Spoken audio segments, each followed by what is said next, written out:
Now that our bee can take hits and show those animations properly, let's finish up his death and create an actual death sequence. We've got our animator tab right here, and we need to add in the death animation first. Let's go to the project view and take the dead bee animation and drag it right up here to the top right corner. I want to be able to transition into death from any one of these three states, either attack, idle, or move. If we're in hurt, we'll go back into idle and then straight into dead as well. So let's do transitions by right-clicking and hitting make transition and dragging one from each of these 3 points up to dead. Next, we're going to add a parameter, and we're going to add a dead boolean here. You can see I've already added it. I'm going to delete it and re-add it again.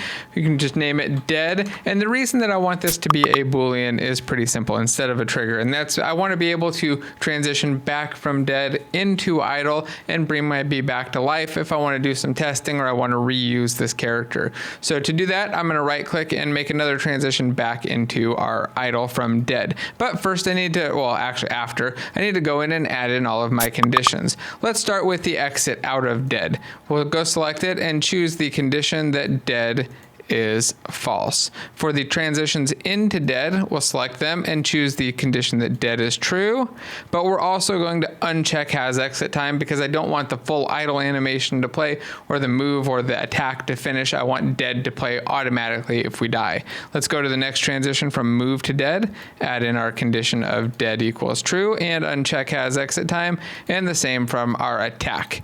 We'll go choose dead equals true and uncheck has exit time. So now we should be able to set the dead state on our bee and have them switch into that animation. To hook that up, we'll go back to our take damage method and let's just replace the set active with a bee animator. Let's just replace that bee animator dot set bool, and we're going to set the dead boolean to true. We'll save and then let's jump back into Unity and go try it out.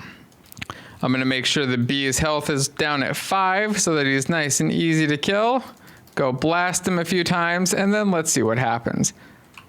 Go shoot him. Here we go, all the way down here. And he's dead. He plays his death. And it looks like it actually worked. So he died, but he's not doing exactly what I want him to do. I also want him to fall down to the ground. And I want all of this lightning to turn off. I want to make sure that he's not moving around. He's not moving because of his rigid body, but I want to make sure that the lightning and everything, all of my scripts are turned off and that he drops down. So let's go into our bee. First things first, I want to give him a rigid body so that he could drop down. So we're going to go to the base part, the part that has our animator. We're going to give him a rigid body 2D. I'm going to set the body type to kinematic so that he doesn't fall automatically on his own. And I'm going to freeze the rotation and position so that he can just drop down. Oh, let's just freeze the rotation actually. I don't think I want to freeze my position. I'm just going to freeze the Z rotation so he doesn't spin around when he drops. He's not going to drop yet though. Let's save and go into our bee encounter and hook that up. So we'll go to our bee encounter script and we're going to expand out this bit of code here. We're going to add in some braces, and instead of just setting our character to dead, we're going to stop our coroutines. So we'll do stop all coroutines. That's going to stop the 2 coroutines that are running on our bee encounter. If we go up here in our on enable right now, we're turning them on. We can get to move these to the end of our intro, but for now we've still got them in on enable. And this will turn off both of these. So our movement code will stop. It'll stop moving our character around and blasting lasers. We definitely don't want that happening. And our lightning will stop as well. That's kind of the behavior I want. The other thing I want to do though is stop our rigid body. So we're going to say underscore bee rigid body. I said stop. I want to activate our rigid body.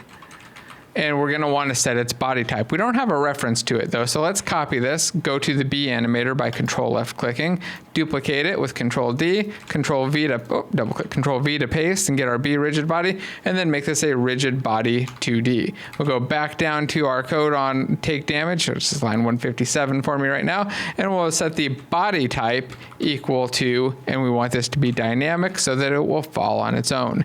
Now we can save. Let's jump back into Unity and try it out. Before I press play, I've got to make sure that I assign my rigid body or we're going to end up with a bunch of errors. And I'm going to turn this health down to 5 again before I play, so that way I don't have to keep remembering to do it. Let's now jump in there. I should be able to blast this guy and watch him hopefully fall right down into the water. Let's see.